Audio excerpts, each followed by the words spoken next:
Assalamualaikum warahmatullahi wabarakatuh.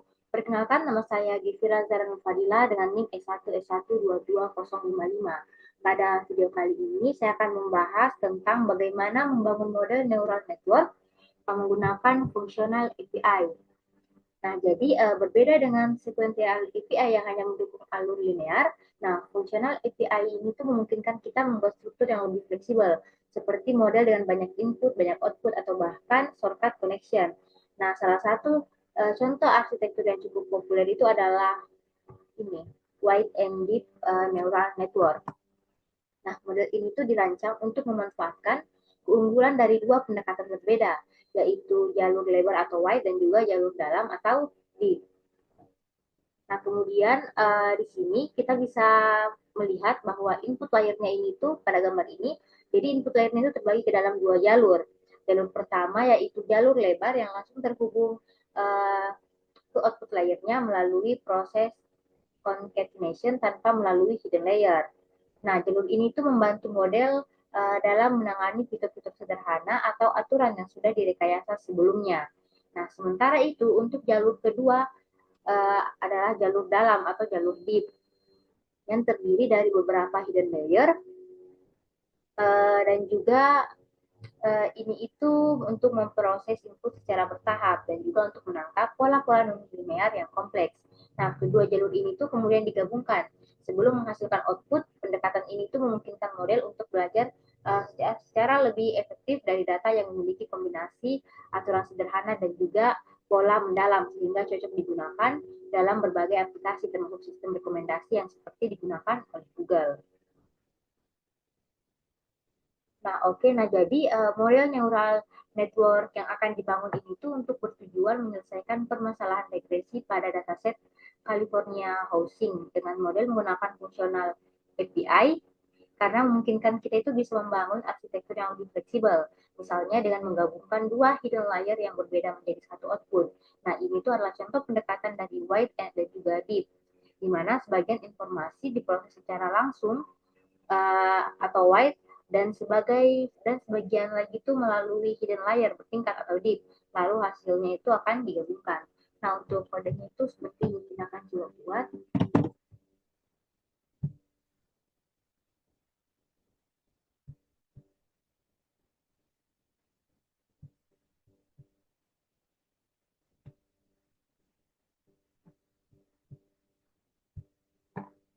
Oke.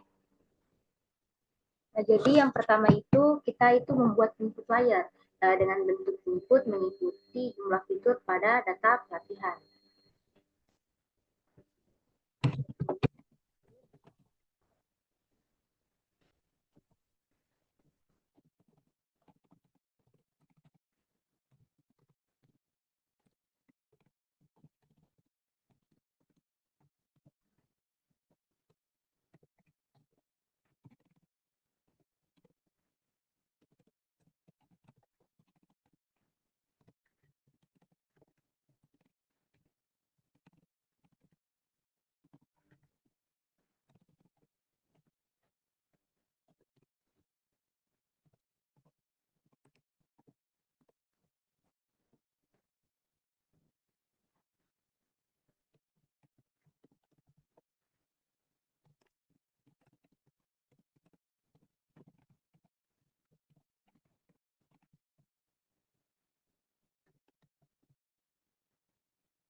Jadi yang pada baris pertama ini itu kita membuat input layernya terlebih dahulu dengan bentuk input itu mengikuti jumlah fitur pada data pelatihan. Kemudian hidden satu ini itu merupakan hidden layer pertama dengan 30 neuron dan juga menggunakan aktivasi prelude.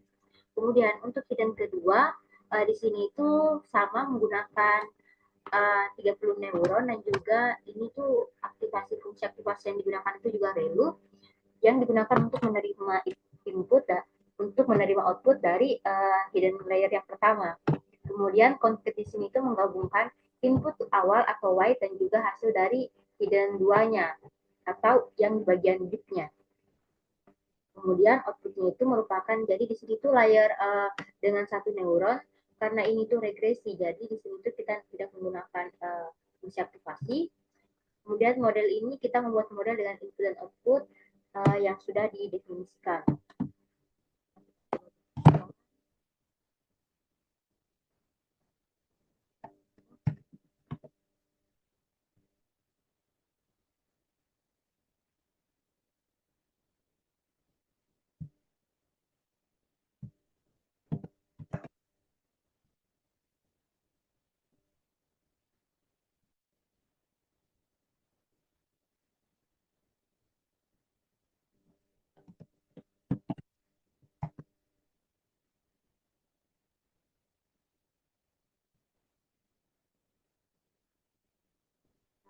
Oke.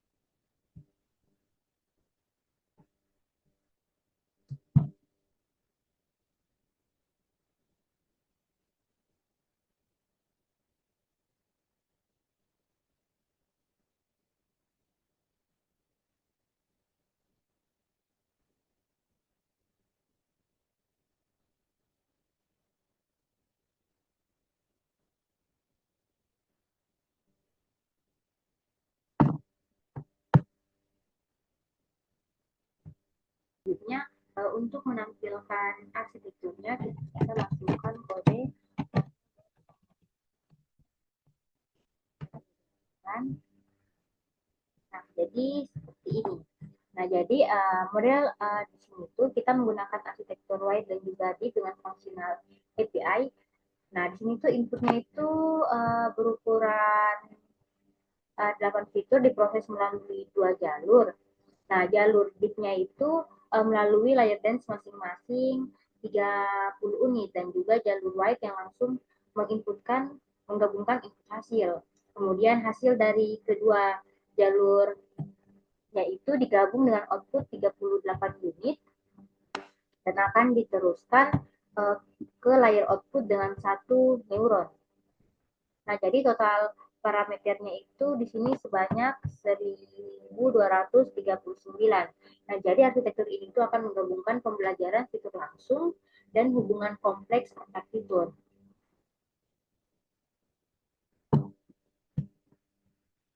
Oke. Nah, lalu selanjutnya sebelum model digunakan untuk melakukan prediksi, jadi langkah penting berikutnya itu adalah menyusun proses kompilasi dan juga pelatihan training model. Nah, proses ini itu akan mencakup penentuan fungsinya dan juga algoritma optimasinya dan juga jumlah epoch pelatihan yang akan digunakan serta evaluasi model terhadap data uji dan juga prediksi data baru. Nah, kita buat untuk kodenya.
Jadi yang pertama di sini tuh kita mengatur kompilasi modelnya dengan fungsinya itu mean spread error untuk menghitung kesalahan, kemudian menggunakan SVD.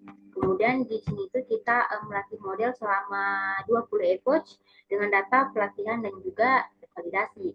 Kemudian di sini kita mengevaluasi model terhadap data uji untuk mengetahui performa pada data yang belum pernah dilihat oleh model yang telah dilatih. Kemudian kita akan melakukan prediksi terhadap data barunya.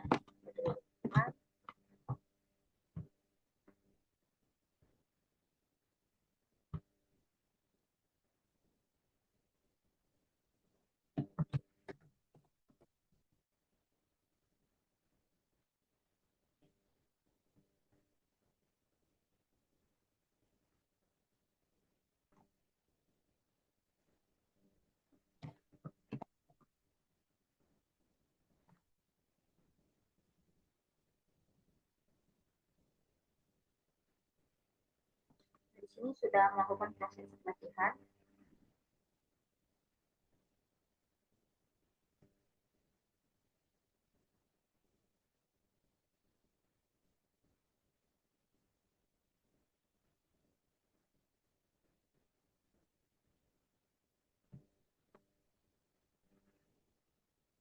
Jadi dari proses pelatihan ini kita dapatkan selama proses pelatihan dengan 20 epoch nilai loss dan juga validation loss-nya itu terus menurun di tiap lapisan epoch-nya.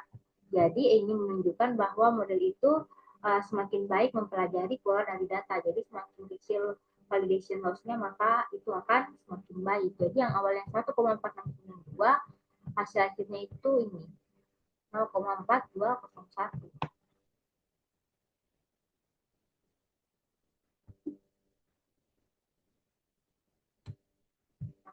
Oke.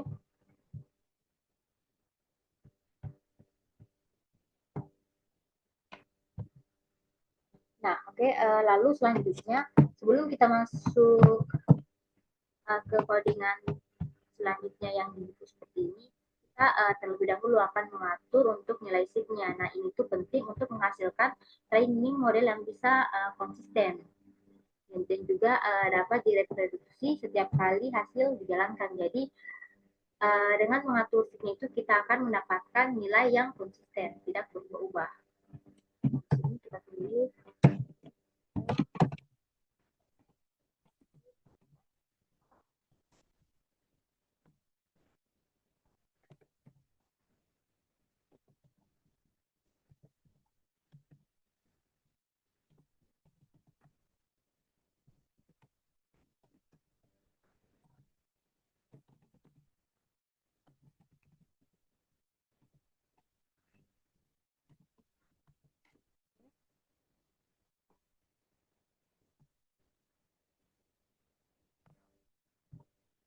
Nah, lalu selanjutnya di sini kita akan masuk untuk membuat codingan yang dituju. Nah, jadi di sini itu kita akan membangun model dengan multiple input melalui kelas.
Jadi di sini input AI itu kita atur dengan 5 fitur. Jadi dimulai dari fitur 0 sampai 4. Kemudian untuk input B kita atur dengan 6 fitur, dimulai dari 2 sampai 7. Kemudian pada hidden layer pertama di sini kita menggunakan 30 unit neuron dan juga menggunakan fungsi aktivasi relu. Kemudian untuk hidden layer kedua sama juga menggunakan fungsi aktivasi relu dan 30 unit neuron. Kemudian concat di sini kita menggabungkan input dari A dan juga hasil dari hidden 2. Kemudian output, jadi di sini output layer dengan kita atur dengan menggunakan satu neuron. Nah ini tuh cocok untuk regresi. Kemudian kita membuat model dengan 2 input dan juga satu output.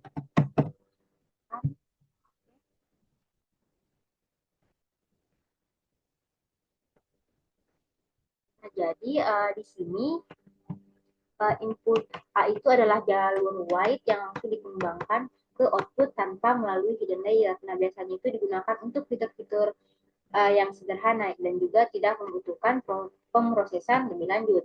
Kemudian input B ini itu adalah jalur deep yang melewati dua hidden layer sebelum akan digabungkan pada tahap concatenate. Nah, jadi ini tuh cocok untuk fitur yang lebih kompleks atau interaksi nonlinear sehingga pola nonlinearnya itu bisa dipelajari oleh model. Kemudian setelah digabungkan melalui concat, nah hasilnya itu akan dituliskan ke output layer untuk membuat prediksi akhirnya.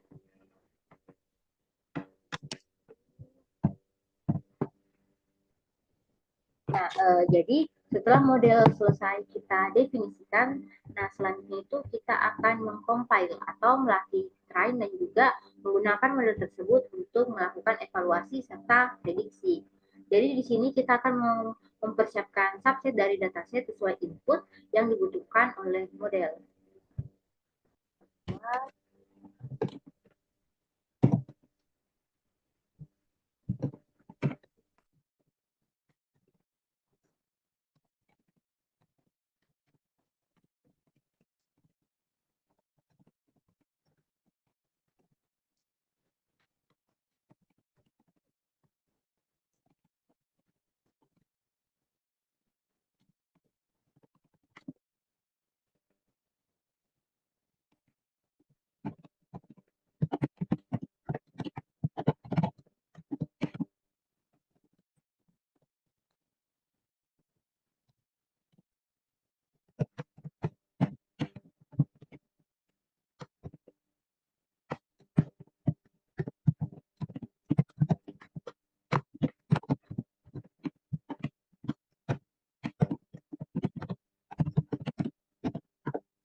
Oke, nah jadi di sini kita melakukan compile model dengan loss function-nya itu MSE atau mean squared error, dan juga menggunakan optimizer SGD dengan learning rate-nya itu 0,001. Kemudian di sini kita membagi input menjadi dua bagian sesuai jalur input pada model, yang dimana input A itu fiturnya itu 0 sampai 4, kemudian untuk yang input B itu fitur 2 sampai 7. Nah, lalu kemudian di sini kita akan mengambil 3 sampel pertama dari data uji sebagai data baru untuk diprediksi. Kemudian kita melatih model dengan data klasi, dan juga di sini data input itu diberikan sebagai tuple, input A dan juga input B.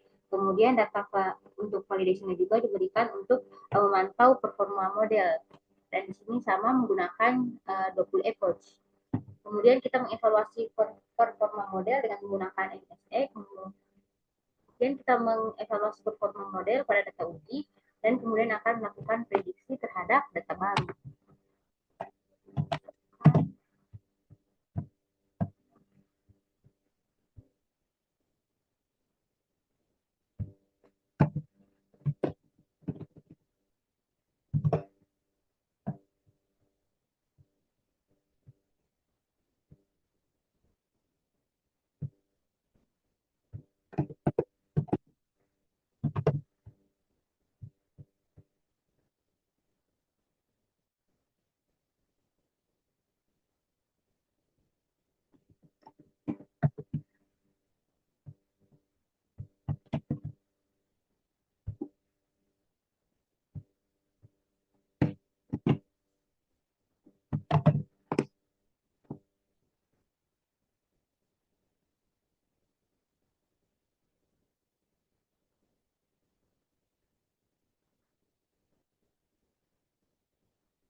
Nah, oke. Nah, jadi selama proses training 20 epoch. Nah, model di sini itu menunjukkan penurunan yang konsisten pada loss dan juga validation loss-nya, yang berarti model belajar dengan baik dari datanya.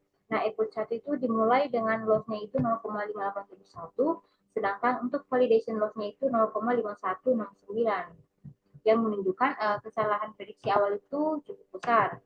Namun selama beberapa epoch terus berjalan, nah pada epoch ke-20 didapatkan untuk loss-nya itu 0,4276, dan juga untuk validation loss-nya itu 0,3827.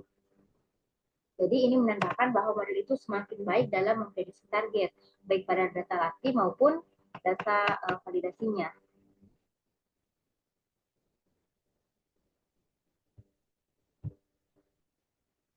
Nah, jadi di sini di sini itu terdapat gambar yang dimana ini tuh kita dapat menangani multiple output atau keluaran ganda pada arsitektur neural network. Jadi pendekatan ini tuh digunakan ketika model diharapkan dapat menghasilkan lebih dari satu prediksi secara bersamaan. Nah, dalam ilustrasi ini tuh model memiliki dua output, yaitu output utama dan juga output utama yang dihasilkan dari gabungan concat dari antara input A yang langsung ke sini dan juga input B yang melalui dua hidden layer. Kemudian ada auxiliary output, nah atau keluaran tambahan yang berasal langsung dari salah satu hidden layernya di sini. Penambahan auxiliary output itu bukan hanya untuk menghasilkan prediksi tambahan, tetapi juga berperan penting sebagai teknik regularisasi. Nah, teknik ini itu bertujuan untuk mengurangi overfitting dengan memberi sinyal kesalahan atau error signal lebih awal dalam proses pelatihan, sehingga mendorong bagian awal dari jaringan untuk belajar fitur-fitur yang bermakna secara independen. Jadi dengan cara ini, jaringan tidak sepenuhnya itu bergantung pada lapisan-lapisan akhir untuk mencapai hasil yang baik. Selain itu, strategi ini juga dapat mempercepat proses pelatihan karena error auxiliary outputnya itu membantu memperkuat sinyal gradien ke lapisan-lapisan awal. Nah, pendekatan ini tuh sangat berguna ketika membangun arsitektur yang dalam atau kompleks, di mana menjaga kualitas pembelajaran di setiap bagian jaringan itu menjadi hal yang penting untuk meningkatkan kemampuan generalisasi model terhadap data baru.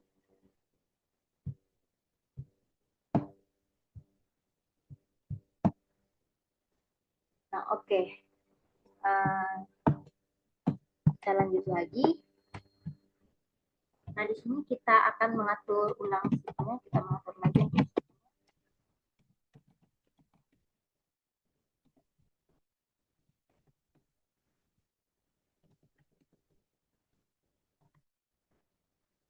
Same as above up to the main output layer. Nah, oke.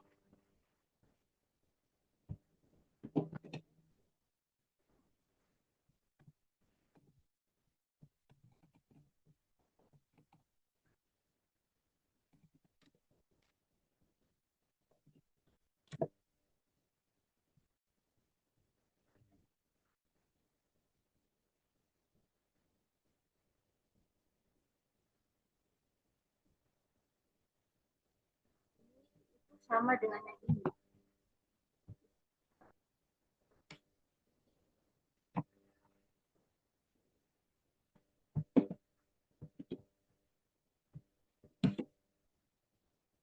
Nah, jadi input A itu adalah input pertama yang menerima 5 fitur awal. Kemudian input kedua itu, input B itu di sini itu menerima 6 fitur.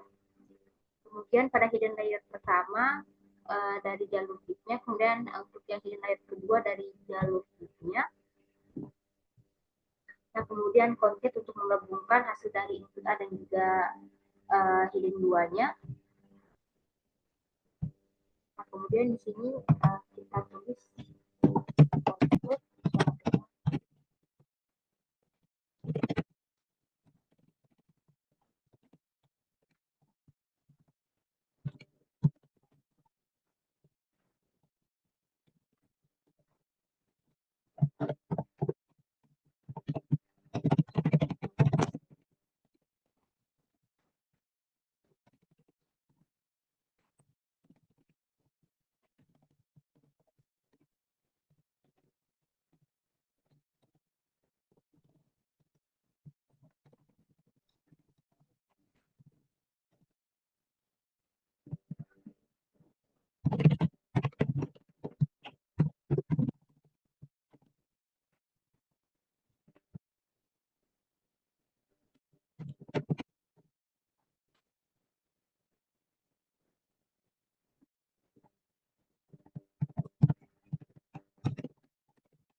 Nah, jadi untuk outputnya itu di sini yang pertama itu untuk output utama dari hasil gabungan dari Y dan juga div. Kemudian output ini tuh untuk output tambahan atau auxiliary output yang langsung dari diambil dari hidden 2, terusan dari hidden 2-nya. Kemudian model ini untuk membuat model dengan 2 input dan juga 2 output.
Oke.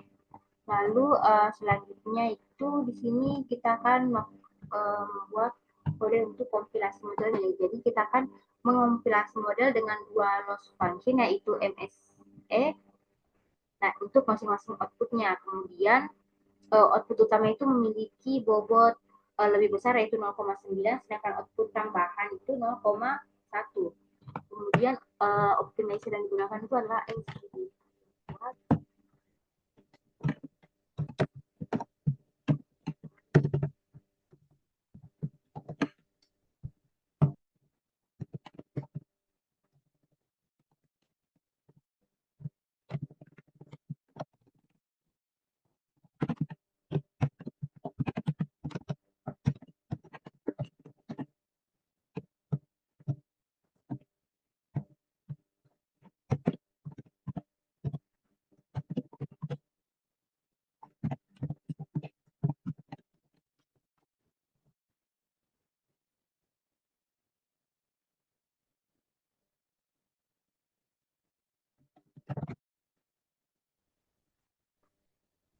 Lalu kemudian kita akan mengaktif model.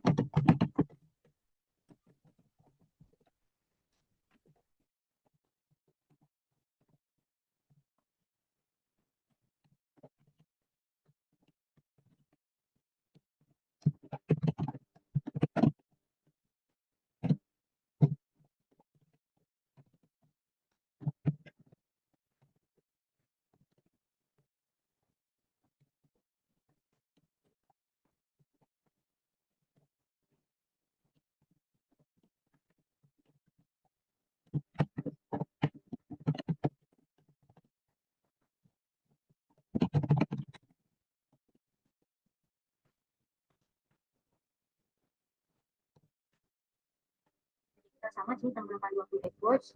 Kemudian model itu diberikan dua input yaitu extrain A dan juga extrain B. Dan juga dua target output. Nah, jadi keduanya itu ya train.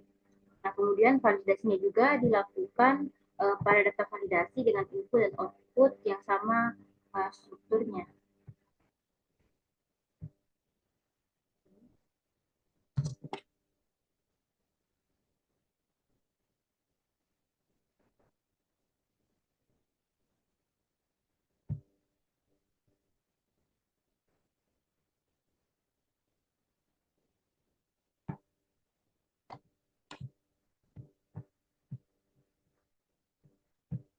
Kita lihat untuk hasil outputnya.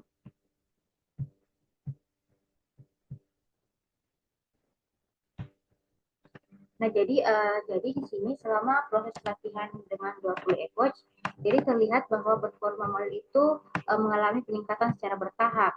Jadi hal ini itu ditunjukkan oleh oleh penurunan nilai loss, yaitu baik pada data latih maupun validasi di setiap epoch, yang menandakan bahwa model itu berhasil mempelajari pola dari data dengan baik. Nah, penurunan ini juga itu mencerminkan bahwa model itu mampu melakukan generalisasi terhadap data yang tidak terlihat sebelumnya, yaitu data validasi, tanpa menunjukkan tanda-tanda overfitting.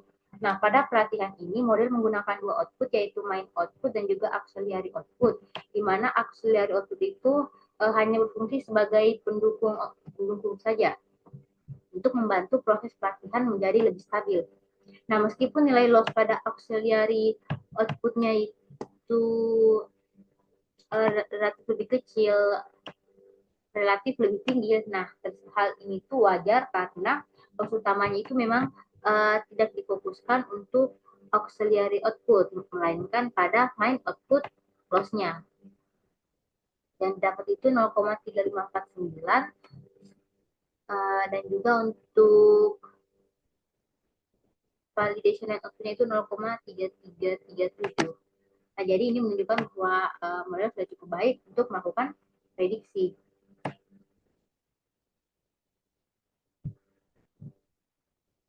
Nah, selanjutnya kita akan mengevaluasi model menggunakan data uji X-test A dan juga X-test B sebagai input ganda. Kemudian Y-test digunakan untuk menghitung kedua target output, main dan juga auxiliary.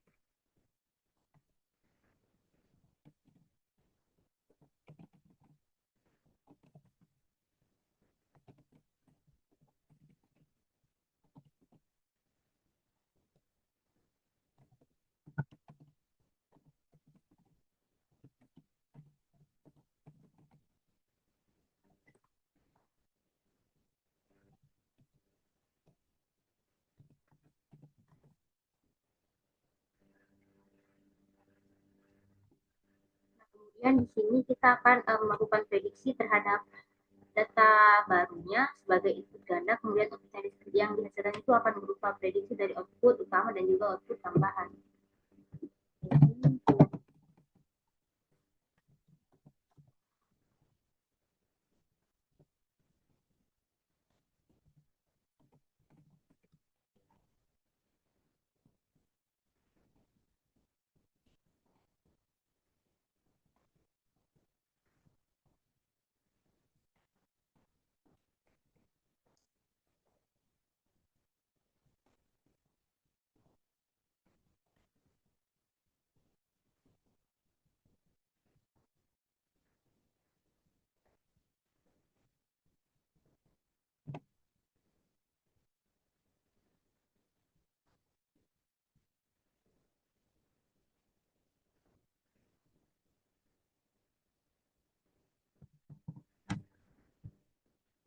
Lalu selanjutnya, jadi di sini untuk membangun model dengan perilaku dinamis seperti percabangan, perulangan atau input output yang bervariasi, kita bisa menggunakan mixed klasik API dari keras. Jadi pendekatan ini tuh memberikan fleksibilitas yang lebih besar dibandingkan sekuensial atau functional API. Karena kita dapat menulis logika pemrosesan data secara langsung menggunakan Python murni. Nah, di sini ada kodenya, kita tulis. Jadi kita buat dulu kelas yang namanya itu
Oke, nah jadi yang pertama di situ kita membuat kelas model custom dengan mewarisi dari kelas model.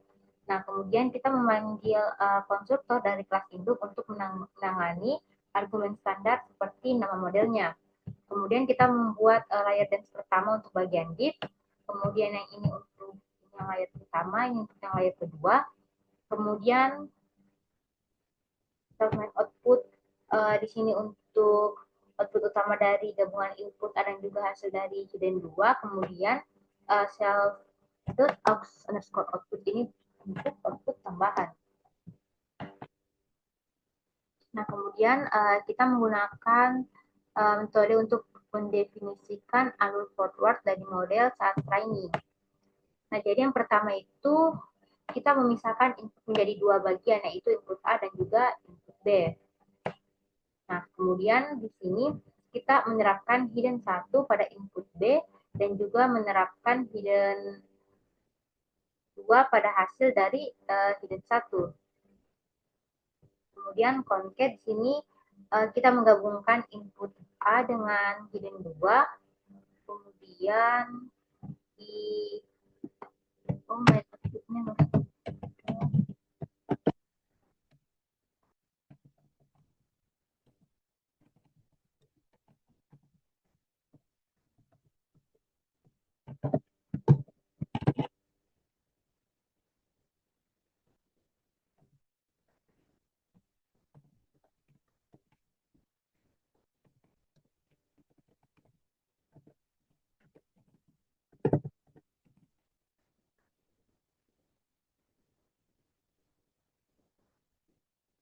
Nah, jadi concat ini tuh kita menggabungkan input A dengan hidden 2.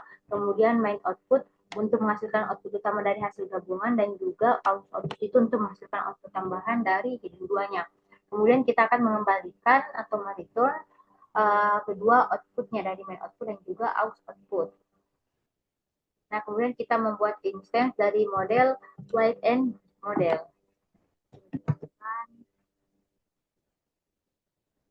Selanjutnya itu kita akan mengcompile dan juga men-training model dengan dua output. Nah, untuk itu kita ambil saja.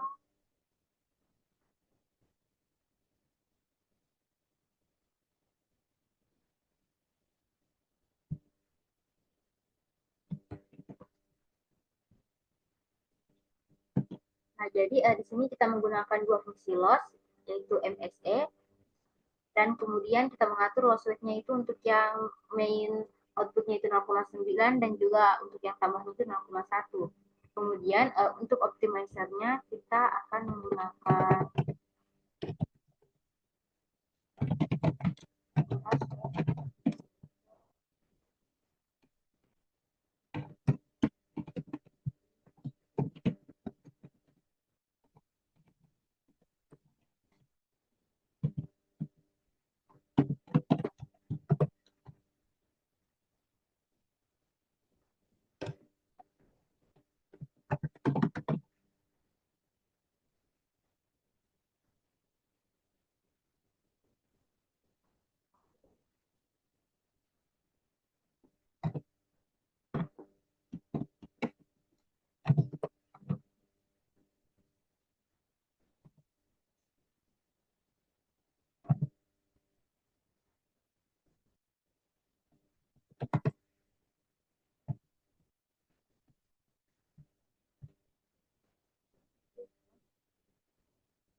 oke.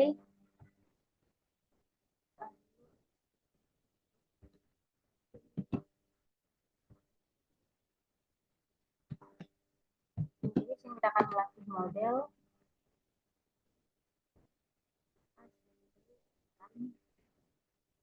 Nah, tapi di sini kita menggunakan itu approach-nya kita atur saja.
Oke, jadi di sini kita melatih model menggunakan data latih ekstern dan juga target pattern selama 10 epoch.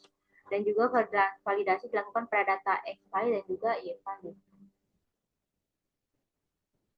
Nah, di sini kita dapatkan untuk MS loss-nya itu 1,454, sedangkan validasi untuk loss-nya itu 0,6382, MSE loss-nya 1,4544, kemudian validation loss-nya itu 0,6785, dan validation MSE loss-nya itu 2,3556.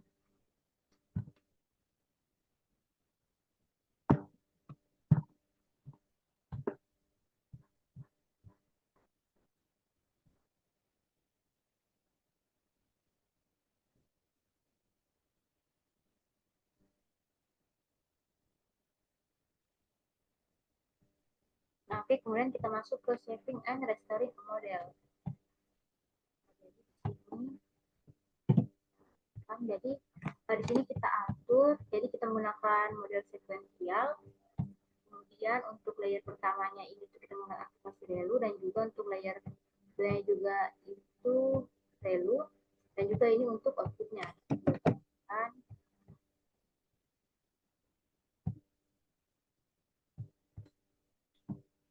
Oke, lalu untuk ini kita mulai compile.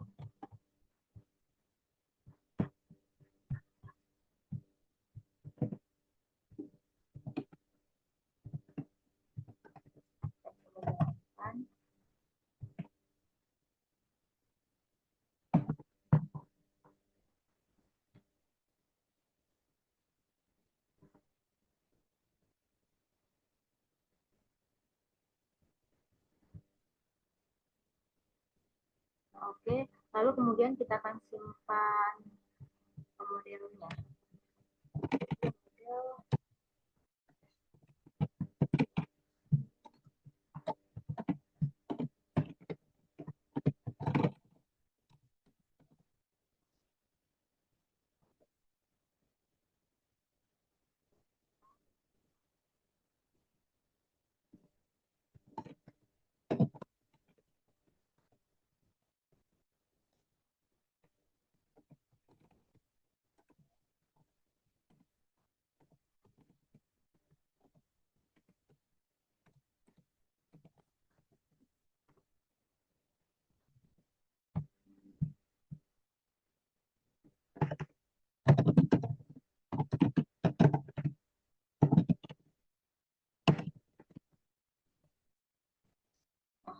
Oke, kita coba lihat.